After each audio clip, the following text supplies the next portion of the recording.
Good afternoon, and welcome to the Voice of Wisdom. With over 60 years of experience as an investment banker, entrepreneur, investment analyst, economist, and venture capitalist, Morty Davis is Wall Street and capitalism personified. The over 400 companies for which he has raised more than $3 billion over the years have created a countless number of jobs and exciting new products. Through the Voice of Wisdom, Mr. Davis explores, analyzes, and debates the most topical political, economic, and social issues facing our world today. Joining Mr. Davis today is Rabbi David Seidemann to discuss, along with Mr. Davis, polarization in our society and some of the issues surrounding that. And now, Mr. Davis and Rabbi Seidemann. Welcome back to the Voice of Wisdom. And today I have somebody who's really going to offer a great deal of wisdom. So you're in for a interesting, exciting, and enlightening discussion. And without further ado, let me introduce this young Rabbi David Seidemann. David, what do you have to say? Well, first of all, I appreciate you calling me young. I mean, that's the nicest thing anybody's ever said to me so far this week. Well, compared to me, compared to you, right? I know. Compared to you, I'm a baby. I'm a baby. Well, first of all, thank you very much for inviting me. You know, we've known each other, I think, for almost 20 years now. I think that's probably the only thing we agree on is how long we've known each other. This topic fascinates me. I think that having practiced as a rabbi and now practicing as a lawyer, I think that I've had a tremendous amount of exposure to different elements of society, seeing how families function, seeing how government functions. And yes, this polarization in America, especially in the political spectrum, and we see it in religious life as well, but I believe today we're here to talk about within the political spectrum. Yeah, I think it's probably as bad now than it's been in the history of America. I think the Civil War I don't think it's ever been this bad. Anywhere near this bad. Okay, so we agree. Are we done? Can I leave? Yeah. So, but for the Civil War, listen, from 1870 to 1900, that's before I was born, but you probably remember. Yeah, I remember. Right. So from 1870 to 1900, those 30 years was a terrible time in America. I mean, there was violence left and right. 1870 to 1900. Very, very bad times in America in terms of political violence, and the Civil War as well. I mean, but the Civil War was 1860. 1862 was 3. Correct, but 1870 to 1900. I don't remember anything in 1870 to 1900. Check your diary. That was so.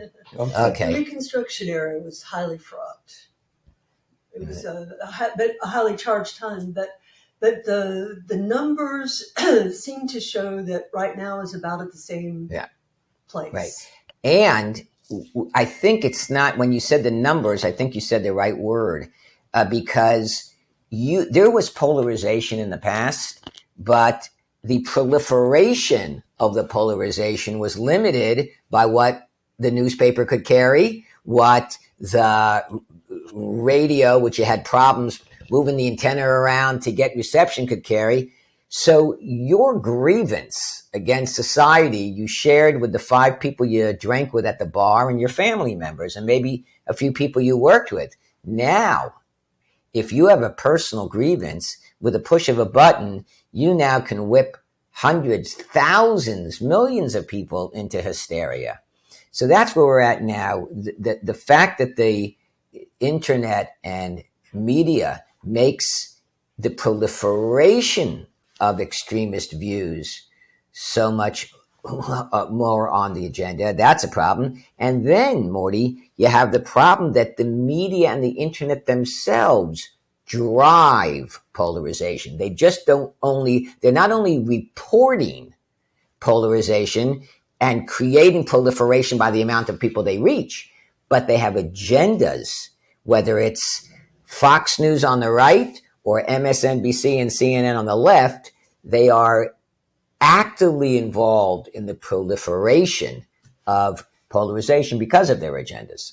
David, all of that is true, and I can't disagree with any of that. But we've never had in the history of the country where somebody won the election and the transfer to even when Gore seemingly had more votes than did George W. Bush, the Supreme Court ruled that George W. Bush should be the president, and Gore could have made a big issue of it, but he felt that following the Constitution and keeping the country in balance, that he should proceed to transfer the presidency to what the Supreme Court says that he should do. Now, Trump refuses to acknowledge he didn't cooperate in the transfer of the presidency when Biden came in. Whether you like Biden or dislike Biden, he's the new president, and so the Republicans or the right wing is saying, so many of Trump's followers are saying that Trump really won, despite the fact that they brought it to the courts, and I think in 60 out of 61 cases, the courts held that, and mostly judges that were appointed by Trump and were Republicans, held that the election was legitimate, maybe the safest ever. And so when you start out with something like that, it's hard for the people not to be angry and polarized, Okay, so I agree with you. I'm it's a great topic and it's a great point, this specific point about the election, because I'm one of those persons that's sort of caught in the middle. My gut, every part of my essence finds it interesting. I'll use the word interesting, that Joe Biden, who campaigned out of his basement, who the record is clear, has a pretty unremarkable record in the Senate. I find it interesting that 81 million people voted for a person who was plucked out of the bullpen in the 8th inning of the election. He becomes president. Having said that, and this goes directly to the point of polarization, the peaceful transition of the presidency is more important than Donald Trump believing the election was stolen from him, even if it was stolen from him. So that's the first point I want to make. And that goes to polarization, where a person puts their personal agenda above what is best for the country. So I agree with you. I disagree with you that this was a legit, that this was, I want to be careful because if Trump wins, I don't want to get in trouble either. I disagree with you that there's not a question mark over this election. I agree with you that even if there is a question mark, Donald Trump is doing a tremendous disservice to himself and the Republican Party in two aspects. One, by continuing to challenge, if the umpire gets it wrong, the game's still over. Right? Even if the umpire makes the call wrong, for the betterment of baseball, you got to follow the rules. So the peaceful transition of the presidency, Trump should not be challenging it. But even if he did, we're now looking ahead to 2024. And if he continues challenging it and talking about it, all he's doing is giving ammunition to the enemy. And that's why I think Mike Pence's speech at the latest Republican conference, he was dropping the right buzzwords. I'm the candidate that's looking towards the future and not to the past. So if you really want the Republicans to have a shot in the midterms and in the 2024, even if you believe that the election was stolen from Donald Trump, it's a losing argument at this point. And to advance that argument increases the polarization and decreases the chances of the Republicans gaining control of the Senate and the White House. So we look, I know you're a big Trump fan and a big Republican. And so you said, I have the inclination, I think it's really desire, you mean, but you have the inclination to believe that there's something wrong or something. I didn't use the word inclination. I said I believe that I said you had it. Oh, right. I'm surprised you could have an inclination like that when every normal person, but or as I said, Republican judges and the judges appointed by Trump said, look, we looked into it and there's nothing we can find that was fraudulent or illegitimate. So the reason I keep repeating that is the reason for the polarization is really strictly due to that. That's the big polarization. Well, I disagree with you. I'll tell you, I agree that foments it, but you're looking at foments it and it causes it to grow. Yeah. Foments it. But all the studies show that many of the studies that I've read in preparation of this wonderful experience show that they were tracking this. They were tracking polarization since the 1990s already. So this is way before Donald Trump. This polarization has really hit the fan in the late 80s and the 90s. That's when it began. I agree with you that this argument of the Donald Trump supporters does not help at all. And it's counterproductive even if you would believe it's true. Because like I said, you're just giving ammunition to the enemy to make this about Donald Trump. I will say this. No, but there's never been polarization like there may have been polarization. There always is some polarization between the Democrats and Republicans. But it was ideological. Morty, it was ideological. It started with the Gingrich. No, but not of this nature. I agree. That was the point where things started to move up. This has kept it going and increased it. Agreed. And so I agree. How do you keep on doing this? You don't. You shouldn't. It's counterproductive, even if you believe it was stolen from him. And I don't believe it was stolen from him, for the record. But even if you would believe that, to advance that argument now is to say the umpire made a mistake in the bottom of the ninth 3 weeks after the game's been concluded. And all you're doing is getting the umpire angry for the next game. So No, you're making a good point. Yeah. Biden hardly came out of his basement. Right. And Trump had so that's strange. Big turnouts. Right. So I find that strange, but I'm not saying corrupt. I'm not saying stolen. No. Interesting is the word I used. I'm saying that Biden didn't win. People voted against Trump. Correct. I agree. That's what brought him out. Correct. That's why the turnout was so big. Right. So it's not that Biden was so charismatic and such a compelling candidate for the Democrats. Right. It was an anti-Trump vote, and 2024 will be an anti-Trump vote if he continues along this path to talk about the election that was allegedly stolen from him, as opposed to articulating a vision for the future. But Morty, this goes to what I believe, at least in the year 2022, is the underlying reason for polarization. See, in the old days, it was ideological. What's the underlying? The underlying reason is putting one's personal goals ahead of what's best for the community. And, I agree with you. It's Trump's personal goals as opposed to the country's needs. And, I agree. Now, having said that, he's narcissistic. Look, his own sister and his own niece have spoken to this issue, how narcissistic and how he doesn't care about anything but himself.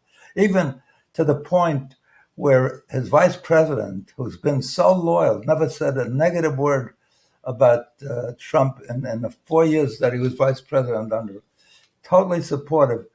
The minute Trump asked him to break the law and reject the outcome of the Electoral College, he immediately said, hang the guy. He hasn't spoken to him. Right, but right. So he's, again, as I said, that shows the kind of polarization that he correct. Induces. But you're looking at a snapshot in time, Morty, and what you're not doing is you're doing exactly, and I say this with all love and respect, you're doing exactly what those on the far left continue to do. And that is to forget about all of the other problems in society that are causing polarization and focusing on Donald Trump. Like what? Like okay. What other ones? Well, I'll tell you. What other ones? I believe bail reform. The bail reform laws that went into effect that Governor Hochul now says that they've been pared down. I haven't seen it, haven't read it. But the bail reform laws is a number one lesson in civic lack of responsibility. I can beat up a cop. I can shove somebody onto a subway platform. I can shoot somebody because my French fries were cold, which is what happened last week. The victim died this morning or yesterday, I believe. And you're out on bail. Now, in the McDonald's case, the person who shot is not out on bail. But the other cases, pushing people on subway tracks, beating up a cop, the gentleman... I don't disagree with that. But that didn't lead to the kind of anger. That's been an issue for the longest time. Yes, it has. And there's been an issue about how tough we were, or I don't know if it's both parties, in subjecting particularly blacks, I think, young black men, to long sentences for being caught with a little bit of marijuana. Okay, so having practiced... We're making such a big deal of the Russians hitting Griner with 9 years when we put away kids that did one correct minor crime. So I agree with you there. I agree that for what can be considered as a minor offense, there's been a disproportionate sentencing and effect on African Americans, on Hispanics. I agree 1,000%. Look, I agree with you on a lot of things. But on violent crimes, I agree with you on a lot of things. I agree with you that defunding the police or blaming the police for everything was a terrible thought. Even some of the activities of the Black Lives Matter. If Black Lives Matter so much, then I think Black Lives Matter. But I think it matters so much that the parents of the black kids should stay married, or at least if the father leaves, support the kids and stay at home, and the mother should stay at home and read to them. The way to give them a head start that's decent, because I know compared to my grandchildren and my children, by the time they were maybe in kindergarten or certainly in first grade, they were way ahead. They read and they right. Knew things. And the black kids start off so negative. It's hard for them to ever catch up. Well, I would say this, and I'm not disagreeing with you, but let me just put it maybe more succinctly. Black Lives Matter. The life of a black has to matter, not only after a cop shoots him dead, but when that child is still alive. So you can't just come to the party and say Black Lives Matter when there's a dead African American laying in the street. You need to be there to take him to school. You need to be there to take him to church. You need to be there to take him to social activities. That's why all these proponents of Black Lives Matter, where are they before the 17-year-old gets shot by a cop? So we agree there as well. But what I'm saying is, this is a further example of a lack of personal responsibility, which leads to polarization. A while back was, that's one incident. Right. So now you've said another incident, the disproportionate sentencing. I agree with that. But none of those incidents are as disruptive and as polarizing as refusing to accept the reality of an election, which is, threatens democracy. Agreed. So does burning down abortion clinics. That also threatens democracy, right? A woman decides to have an abortion and somebody firebombs an abortion clinic, or somebody stalks and plans to shoot a sitting justice of the Supreme Court. To me, that undermines democracy to a great extent. And now I'm not here to compare what's worse, because none of us know what's worse. Storming the Capitol, awful. Did Trump cause it? Don't know. Could he have stopped it? Probably yes. You have to be at least honest to yourself.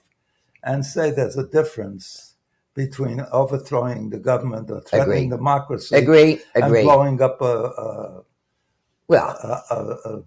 place that gives abortions. I would agree on a macro level. I wouldn't agree on a micro level. If your loved one was somebody who was inside the abortion clinic, you would probably respond by saying blowing up this abortion clinic was worse than, having an out of control riot at the Capitol. But I agree with you that in terms of what's best for the country, you're right. January 6th was horrific. Let me give you another example. One more example.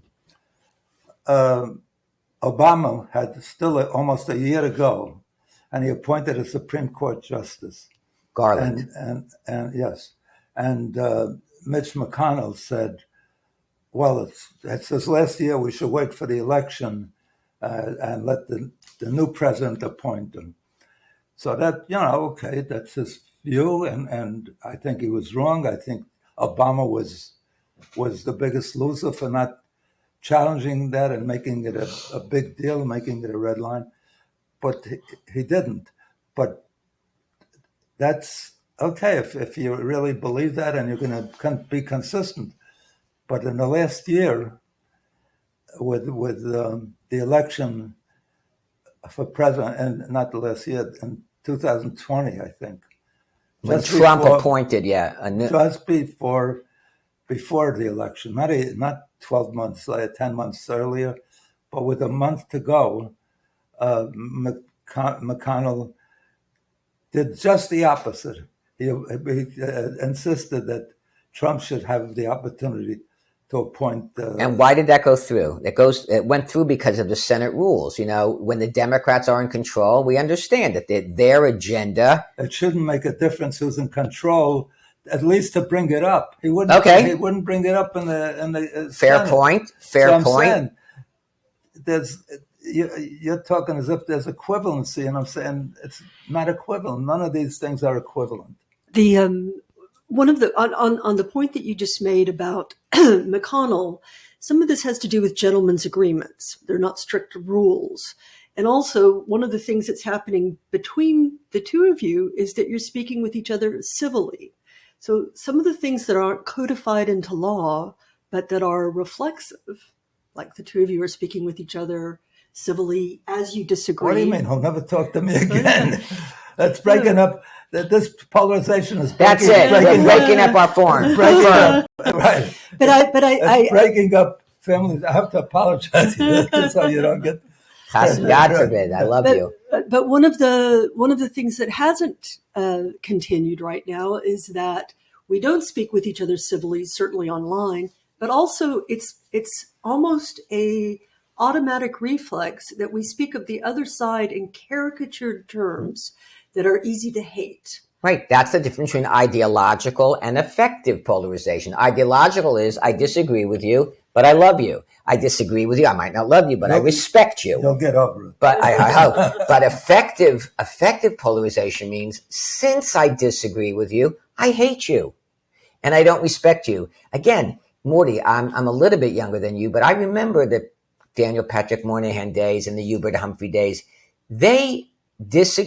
Senators disagree. Yeah, we've never had exactly like they this, had where you get almost 100% a vote against so much obstruction. So that's an interesting point. Does polarization cause gridlock, or does gridlock cause polarization? It's a catch-22. There's polarization, so therefore there's gridlock. On the other hand, since there's gridlock, everybody detests the other side for not advancing the agenda. For instance, how many people, you said it yourself, that you think that Obama was the biggest loser for not pushing the Merrick Garland? A lot of Democrats were very mad at Obama for that, and that became a polarizing issue. So, and as I said at the beginning, so number one, the internet has allowed me to broadcast my grievance to the world. But more than that, it lets me hide. And therefore, if I can hide behind a machine and poison words and venomous words that might incite somebody else, what did I do wrong? What did I do wrong? I simply posted that I think that they stole the election. I didn't know they were going to storm the Capitol. Well, guess what? You did. Or I didn't know. I know they were going to do it. Well, you're a prophet. No, because I heard Trump on some of these, what was the name of this? Breitbart or something. Breitbart. Yeah, Breitbart. Breitbart. Right. And some of the other stations. He announced it. Yeah. Watch, and so did Steve Bannon. Right. You watch what's going to happen on January 6th. No, I agree with you. It was a stupid move, whether you believe it was stolen or not. It's a stupid move to keep talking about it if you're Donald Trump, because you're not going to. The upcoming election will be about the past and not about the future. But Morty, goes back to the individual's rights within the context of a greater society, and when you have people on both ends of the spectrum, then the kooks on the right and the kooks on the left that might not even be speaking for the majority. I don't even believe they're speaking for the majority, but they're the most vocal, and they stir everybody up. Individual rights, my agenda, my agenda, my agenda. And what gets lost is what is better for society. You know, in Jewish life, it's all about the community. You can't even take a Torah out of the ark unless there's 10 people there, because it's all about community. There's so many things in Jewish life that center around the community, right? And that's because we're a religion that believes that the individual's rights are an individual can become angelic. Moses was as close to an angel and God as one human can be. Yet, he served the community. That's what you need to do with your talent as an individual who has perfected your individuality. When you perfect your individuality, it's not to amass wealth. It's to amass wealth to help people in the community. It's not to learn as much as you can so you can go out there and say, I've got 12 degrees. It's to go out there with your wisdom and affect others. It's all about community. And people on the left and the extremists on the left and the people and the extremists on the right have lost that balance. My individual rights as part of a greater community. And that's what's causing polarization. That's what's exacerbating polarization. But let me just tweak that. There's always been polarization. There's always been a two-party system since the founding of America. What's changed is the nature of the discourse and the nature of the dialogue. Everything you said is correct. And brilliant, not just correct, right? They're always brilliant. There you go. But there's never been this kind of polarization of the Congress in the history of the country. That's correct. Where each side votes totally against the other. You know, That's partly because of the gerrymandering. Right. Only the extremists can win in the primaries, and so the candidates that go in are not the centrists who are more likely to compromise. See, I hear what you're saying. I haven't read the studies. I don't know the statistics, but I'm still willing to bet that the squad, right, AOC and company, that they still represent a minority opinion. They're vocal, they're out there, but I don't know how much of America really agrees with them. There's only 4 of them still, and AOC has a tough primary coming up. I really think to Biden's credit, and I hate giving him credit, but be careful. I am. To Biden's credit, while he has moved to the left on certain issues to appease the left, I think he sent the message that AOC and the squad is not where he pitches his tent. So I hear what you're saying. I thank God that they're not the majority. I thank God that there's only 4 of them in Congress. Taylor Greene wins in North Georgia because there are no blacks in her district to vote against her in a primary. I mean, that it's true. What's his name in Tyler, Texas? Gomert. Right. You know, I mean, who just happens to now be out. But it's like those across the spectrum, right and left, because the redistricting by state legislatures. Correct. made these, and they've just done it again. Well, the courts in New York just threw out the whole gerrymandering, the latest gerrymandering, or the second to the latest, and that's why they have to have this other primary at the end of August. Yeah, gerrymandering is a problem, but on the other hand, you can't look at a district in the Bronx, which is predominantly black or predominantly Hispanic, and say and deny the fact that it's predominantly black and Hispanic. No. I was going to say New York is not a really great example of extreme gerrymandering. There are look at Texas. Texas, you get these little swaths, that are right. Yeah. But anyway, the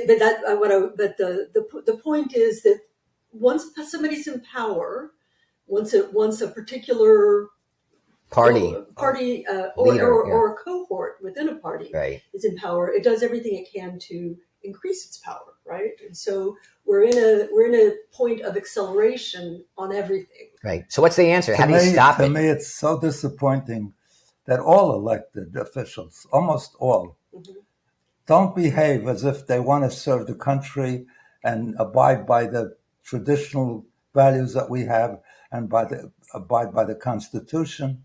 Right now the Supreme Court has lower approval than used car salesmen, but not as low as lawyers. You guys earned.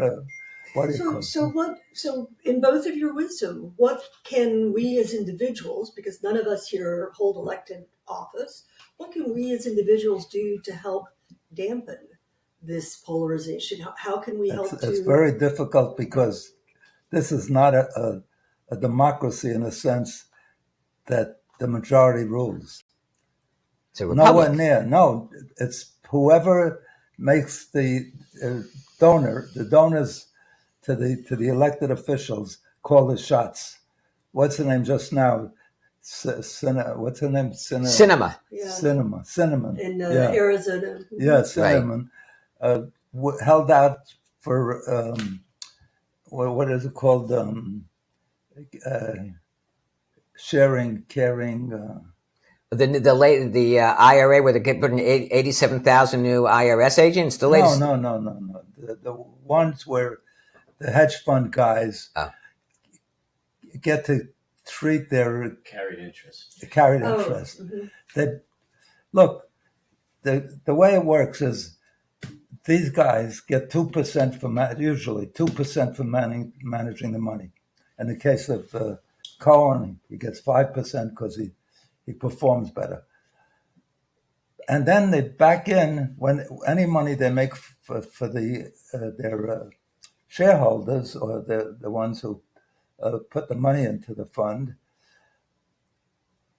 but gets treated as a capital gains to those investors because they put the money at risk. The reason there's a capital gains, a special treatment for capital gains, is because they put the money at risk that would do the things that we need for society, create more jobs, create more new technologies. But these guys, they don't invest anything, and then they get 20% of so it's called carried interest. There's no reason for it. They should be taxed at least as the guy who works 5 days a week, all day long, gives his life, his education, everything, and has to pay a higher rate than they pay. It's outrageous. But she made a big issue because she gets enormous funding from these funds. So they don't vote for anything that gun control is overwhelmingly the NRA supported by a vast majority. Almost everything. Again, but that's the gridlock we spoke about before, that since there's other voices in the room, whether it's big corporations, so since there's other voices in the room, we don't get to the issue. No, but that came from the Republican behavior. Why? I never heard something like this before. They said, here's what they said. They said that giving money, as much money as you want, to a candidate or to the PAC that supports the candidate. Citizens United, it was called, is free speech. Morty, I can't get you That's to free speech. What kind of free speech is that? money talks. Yeah, no, you're right. Morty, I can't get you to agree that in the history of the United States, there's been as many corrupt Democrats as there have been corrupt Republicans? Absolutely. Okay. But never, so it's the system. never any, despite that, there's been a lot. And even I think there was one president that was actually impeached. And Nixon was literally impeached. Right. But it's never been like this. You know, okay, so you're falling into the trap again, Morty. You're falling into the trap. The trap is is ignoring the reality that it's not, that the polarization cannot be attributed to one person or one party. It is a societal ill where there is enough guilt to be placed on both ends of the spectrum, whether you're a Republican, conservative, or a Democrat or a progressive. It is a breakdown in society. I do not believe that it is a party that one of the parties creates it more than the other party. I don't believe that. I absolutely believe one party does. Okay, so that's why this is such an interesting show, because we disagree. For example, Trump gave the largest tax cut ever. 80% of it went to the top 2 or 5%. And how does that create polarization? How does the average person walking down the street in Los Angeles? Why would you give them more money? For what reason? If you give Bill Gates or Warren Buffett another $20 million, $1 trillion. Morty, that's they don't spend another nickel because they got enough. That's a separate conversation. If you give it to the masses, they spend the money, and then the guys who build the companies are motivated to expand. You could give the rich all the money you want, and they say, well, that they're the ones that create the jobs. That if there's no demand, they don't invest. I got it, but that's a separate conversation. You're talking about the role of special interest in government. I'm not talking about special interest. Yes, you are. I'm money. Talking about values. Good.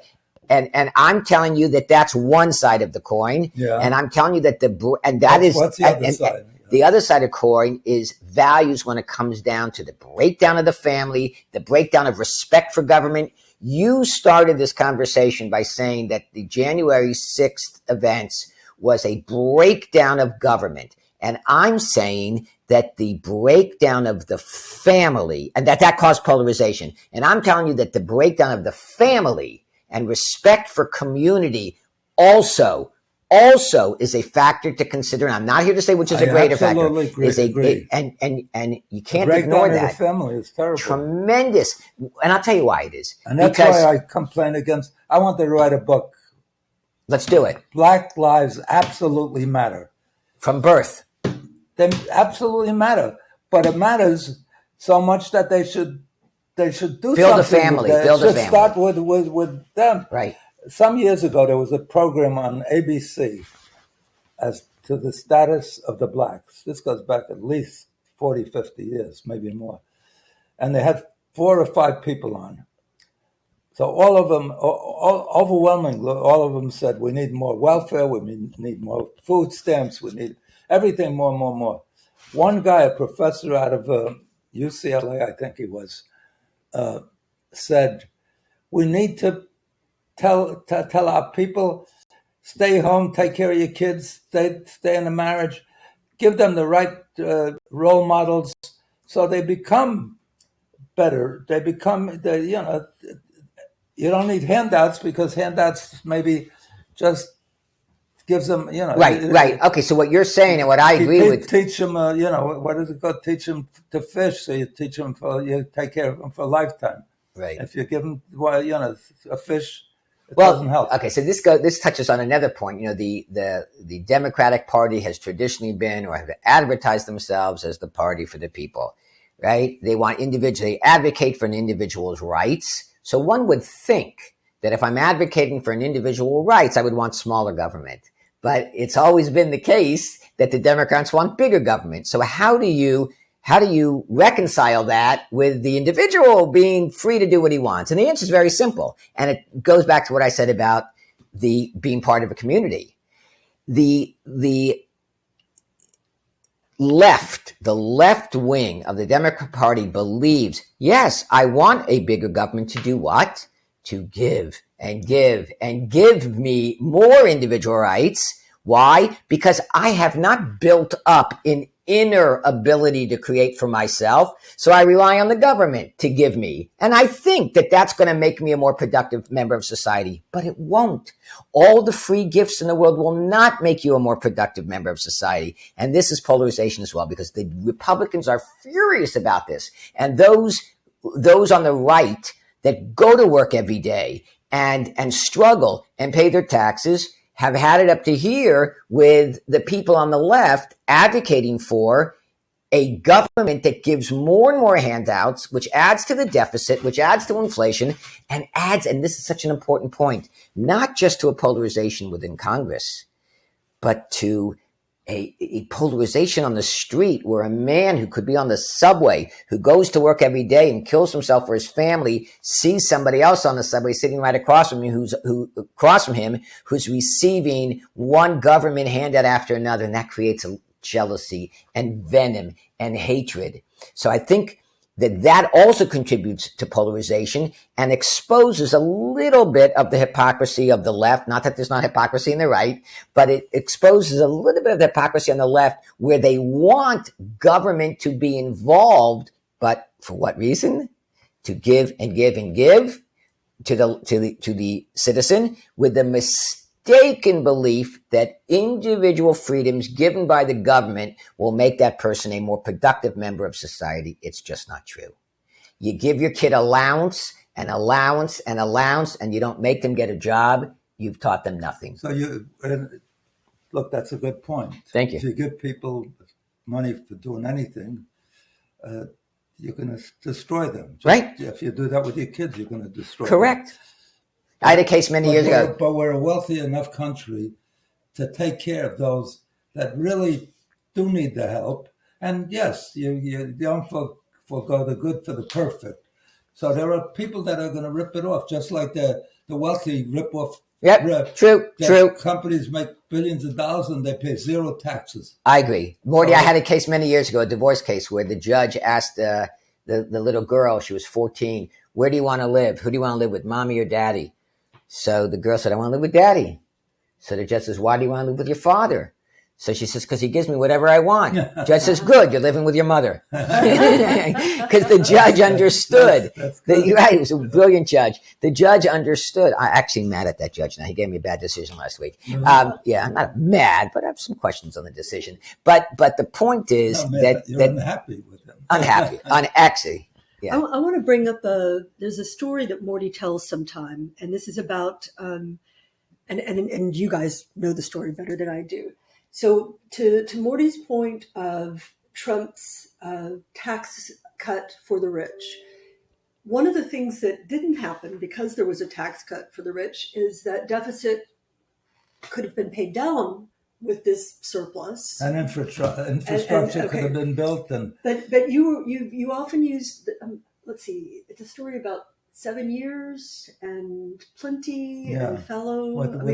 Shemitah. With Joseph. Oh, right. That there were 7 years of plenty before there were 7 years of famine. Right. What was the purpose of the 7 years of plenty? The purpose of the 7 years of plenty were not that everybody should hoard for themselves. The purpose of the 7 years of plenty were for people who did not have property, that those that did have property would have so much to, like Morty said before, share and give to others.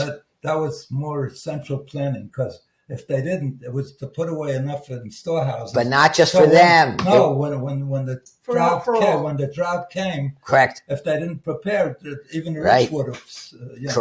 Correct. And the other one is the Shemitah and so forth. That every 7 years, a farmer can work the land for 7 years, and in the seventh year, you don't own it yourself. Right. It's from God, and you should recognize. And we're a wealthy enough country that we could afford for people that are disabled and people that really can't work, or lost their husband left them, and the kids are in poverty.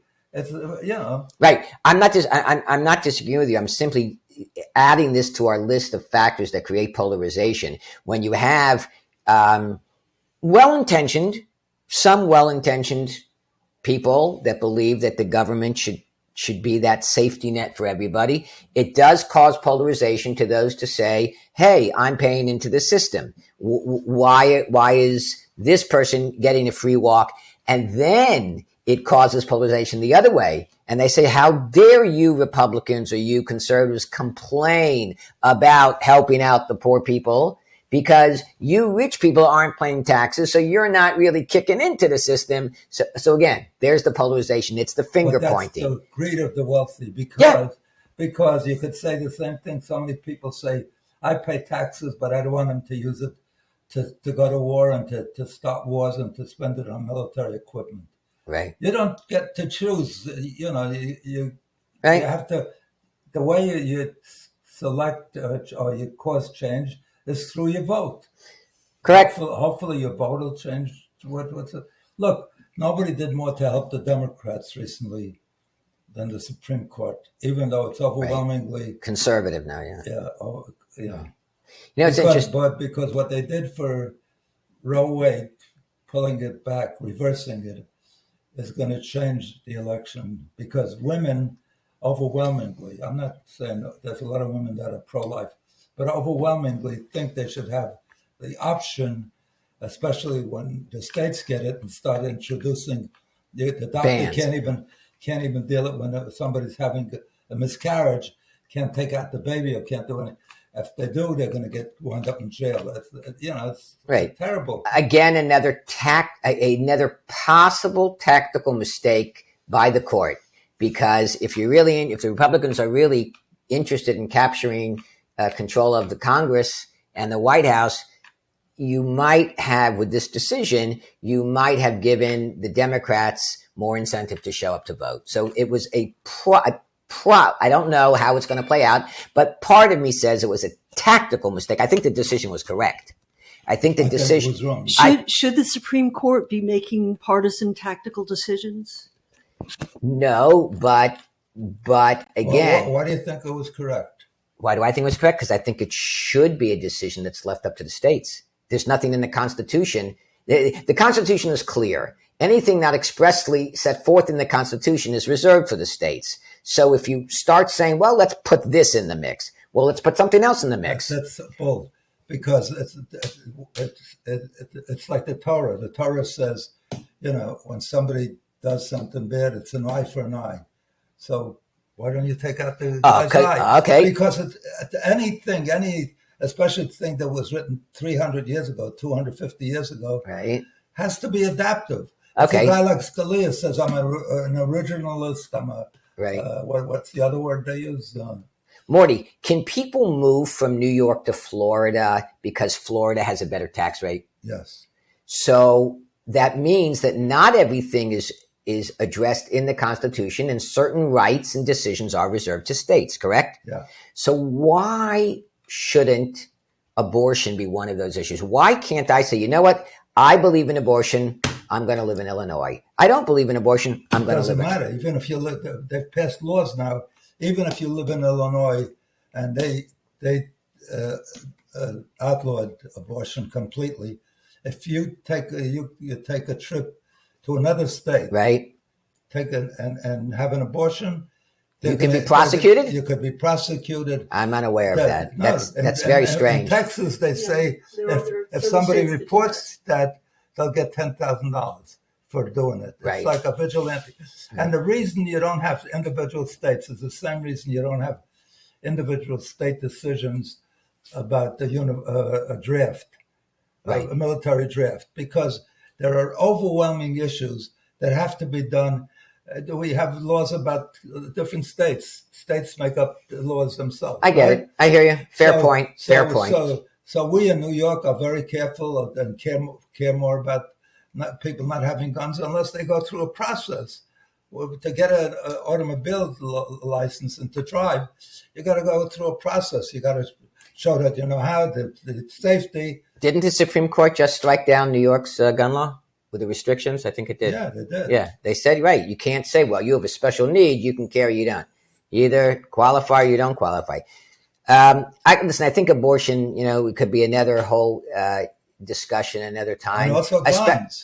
Guns. And the especially Second Amendment. The Second Amendment made. I'm gonna step in here and say that I think that we should schedule another talk. You're inviting me back? She loves the idea of you beating me up. No. I think I'm getting creamed here. Well, what are you talking about? I think that the having a debate on the cultural issues and how the right resolution for government to do that, I think that would be a great discussion. But for now, why don't we go back to political polarization and what are the messages that, well, first of all, anybody listening today might want to meditate on, pray on, use to help them be more at peace with the world as it is today, and also help to create. I think peace. I think the human body teaches us a lot. I think that if you realize that when you close your eyes, you see nothing, and when you open your eyes, you see the other person, but you don't see yourself. People have to start looking at themselves. Oh, it's terrible. Can you imagine? I get scared. Makes you get scared. No, so I think that's a very important lesson about how the human body is formed. You close your eyes, you see nothing. And if you look out, you see the other person. But how often do you really look at yourself? How often do you really take personal responsibility? What do you do? Can you imagine if on a weekly basis, every person who would consider shooting somebody over cold French fries, if they would say, you know what, I have to do something. That's a legitimate reason to shoot. I think so. Come on. If before, I'm not talking about as a punishment later, community service. I'm talking about if children were raised today that once a week you need to do something for the community.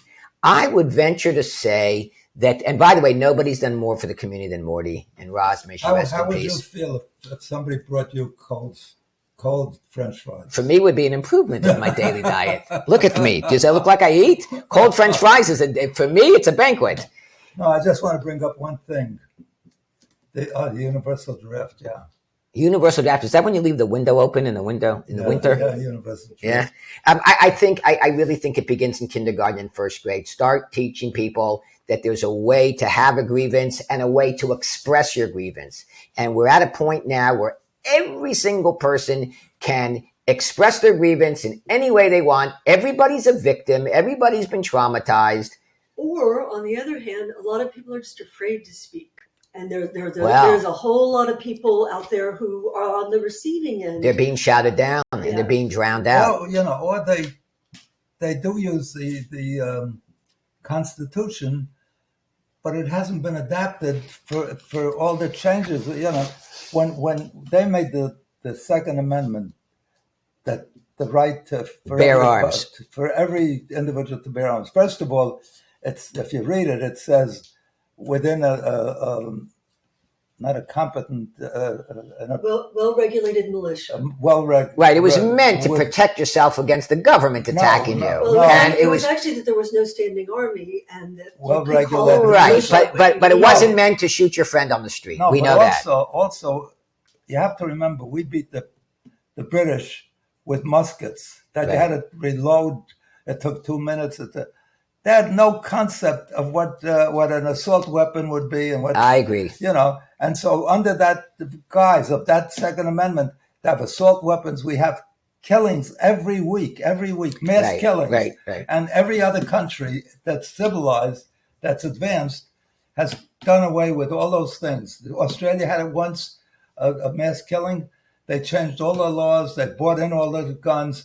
And now you could get a gun from, but you have to wait a year.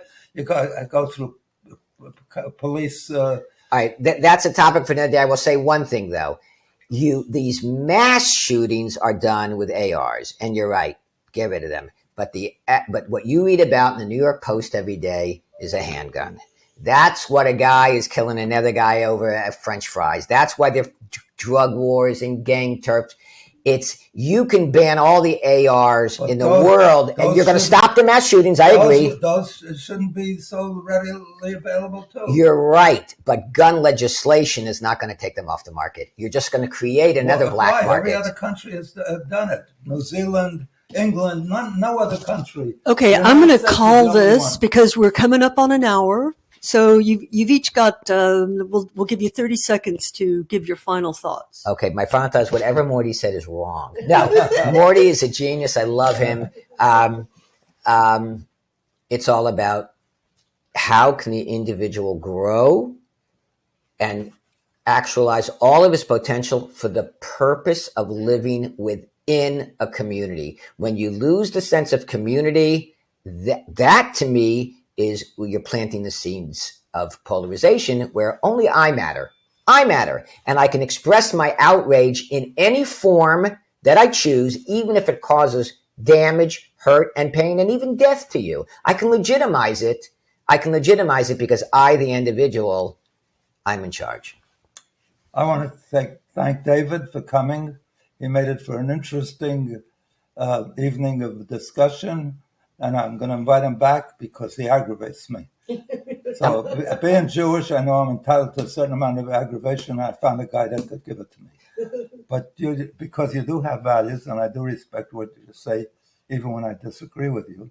Look, you're no worse than the rest of my family. They all think I've lost my mind. But the interesting thing is... my kids and my whole family think I lost my mind, that I became a left-winger or something. Yeah. I've always been eclectic. I voted for the person, not the party. Right. So I voted for Reagan. I voted against Carter.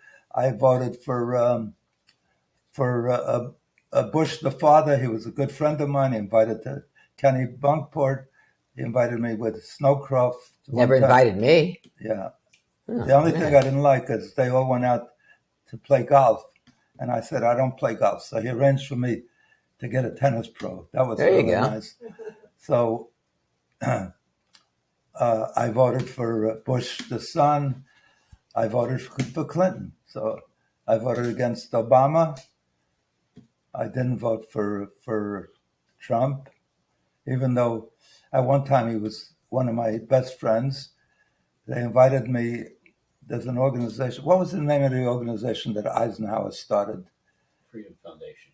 The Freedom Foundation, which memorialized or paid tribute to Valley Forge. So they invited me. I was a member of that organization, Freedom Foundation. So they were honoring Donald Trump. So they asked me to introduce him. So I went down to Philadelphia. I introduced him. And I said, Donald Trump is the greatest guy ever.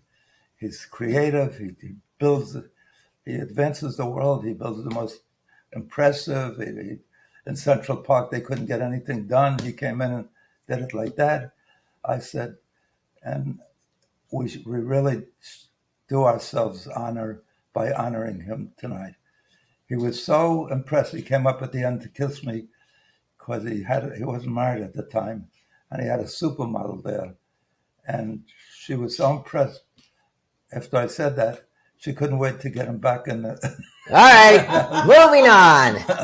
Well, Morty, I really appreciate the invite. You have a car to get me home? Yeah. I live across the street. Yeah. The interesting thing is that I find that when you disagree respectfully with somebody, you actually end up respecting them more because you know that you have a thinking individual on the other side of the table. So I don't think... next time I'll have somebody else. Yeah. No, I don't think we disagree as much as you think we disagree, but we disagree about that. Yeah. But listen. Well modeled on how to help heal. Yes, it's all about community. And I know that Morty agrees with that because that's a Jewish value that we all share. Yeah. Yeah. Okay. Thank you so much, Morty. Appreciate it. A friend of mine made his, I think his fifth marriage. At one time he was married to Miss Israel. Five marriages. The fifth marriage, he married somebody who was, I forget, a Christian, but I forget whether she was Catholic or Protestant. Anyway, he became involved in a church, and he donated $5,000. He said he couldn't believe it. The priest came over to him. He says, "Thank you. This is the biggest donation we ever had." And right. You know, and some guy I remember, a very popular guy. He had a major company on the New York Stock Exchange, an insurance company out of Cincinnati, and he was invited to a UJA dinner. And when he left, he said, "I never saw anything like it. Right. $1 million donations, $1 million contributions." He says it doesn't happen at Right. the ones I go to generally. So, Okay. Thank you, gentlemen. Thank you so Thank much. you. It's been a pleasure. Thank you. You were good tonight.